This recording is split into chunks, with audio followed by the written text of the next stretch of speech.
Hello, I come from the Finnish joint copyright organization Kopiosto. We represent the publishers and the authors from the publishing industry and also the authors of audiovisual works.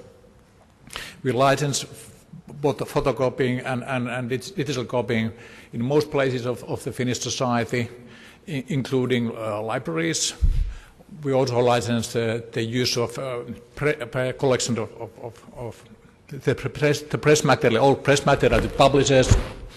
We license retransmission, the use of audiovisual works in education, and even personal video recording services to the individual customers, so quite a collection.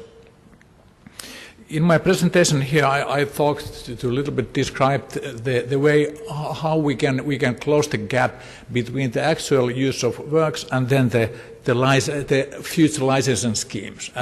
Because as Martin mentioned here, there's always a gap there. The technology develops much quicker than the legislation.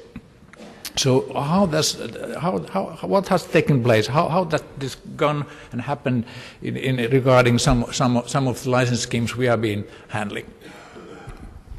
This picture shows the collection of our survey results from the reprographic scene. The huge red mountain in the middle, that's what they call the smelting glacier of photocopying. So, and this describes the technology itself, the usage of the technology. So that the amount of licensed copies lies in the red mountain. It differs, the share of it differs from, let's say, from 5% to 40% from brand to brand. But then we say that then we can see on the picture that we get new license, new technologies in the picture. The dark grey line, the second one, describes the amount of printouts from internet. That means actually that digital material is distributed on paper. The yellow line, scanned publications. That means that material works being published on paper will be digitalized. And then, last but not least, on the top, the sky-high curve, that's digital copying from digital sources. Our friend from European Commission, Marco Ciorelli, asked what is mass use? So when looking at this question, we could ask, when does the mass use begin regarding the new uses? And who should take the decision and how? Well, this question was kind of solved by the Finnish legislation regarding the education, where this is, of course, is crucial for the education, for the teachers, for the pupils to get the license the permission to use works. We had the basics, of course, from the Infrastructure Directive from 2001, and the Finnish government was very active, as it usually is, and made its first proposal so early as 2002 in order to cover the digital uses taking place in education. The final proposal came in 2004. It was a very wide covering paragraph, covering in principle any kind of reproduction of protected works and making available works for educational and research purposes. In a way, it resembles in its wideness the general ICL, because within that framework you could do almost anything. So that goes. And the ECL came in. The legislation came in force in 2006, and then the rights owners began to think and ponder what is mass use in this respect. It took us only 5 years, 51 meetings to figure out what is mass use in this respect. And our publishers, they were very happy when we finally got this result, and they said that this is the best ECL scheme in the world. Might be, but not the quickest one, that's for sure. So was this a positive thing or a negative thing that it was this low? Of course it caused some risk for the rights owners, because we had to tell the teachers and the pupils, no, you can't scan any book in the education. One could imagine that would have lead to demands for new exceptions and limitations, but it didn't. Why? Because the situation was so unclear to everybody, so that the people were they didn't have a clear picture what was it all about. Neither did the publishers themselves. So what is important in this kind of time gap is the fact that the ECL allowed the rights owners to define what is mass use really, and where goes the borderlines to their own primary business.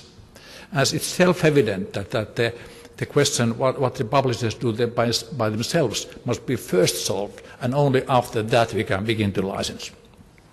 Well, we managed to create the license. We collect 18 million euros today from the reprographic side, covering both digital uses and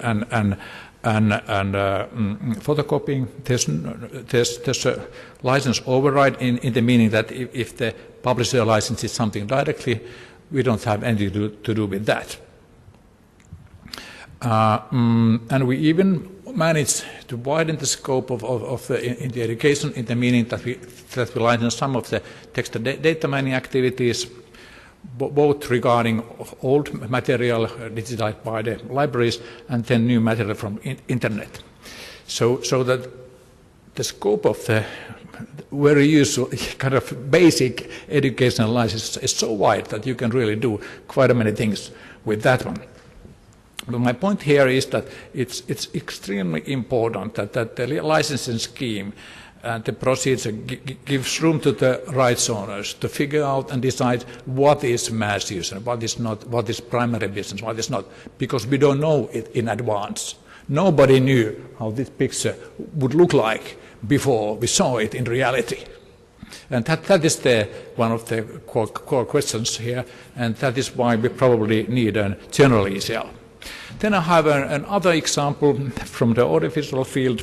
Here we meet nice, enthusiastic guys who have established a technology firm that offer services for user people, so that instead of making copies of audiovisual work with the set-top box, so this firm can organize and copy on behalf of the users their favorite TV series, and so that the TV series can then online be seen anywhere and whenever the user wants to.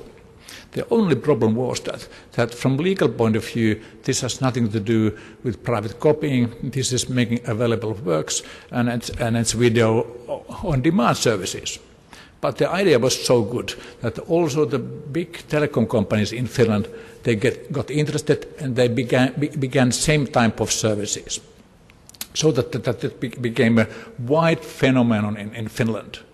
So what should the rights owners do? Should they kill the service and get 100,000 angry voters to call us and say that you're maniacs? This is what we need and this is what we want.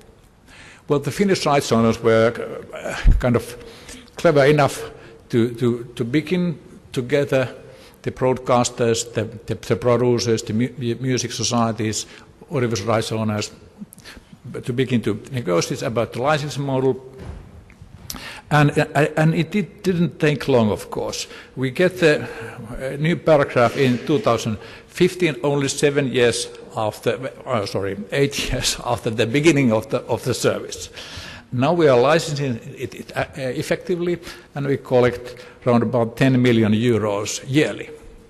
But in this case was different in the meaning that here we knew very exactly what was the type and scope of the mass use, and all the rights owners would agree that we should get an ECL license here. So I would say that if in the first example it was good that there was this time gap, that the rights owners had the ability and the possibility to really think about thoroughly the questions. So this second question shows that the rights owners do need more flexible tools in order to answer the question posed by the technical development. So if in the first case it was the price of the democracy that we have to wait, so in the second case I would like to say we should have been able to do that in a more effective way.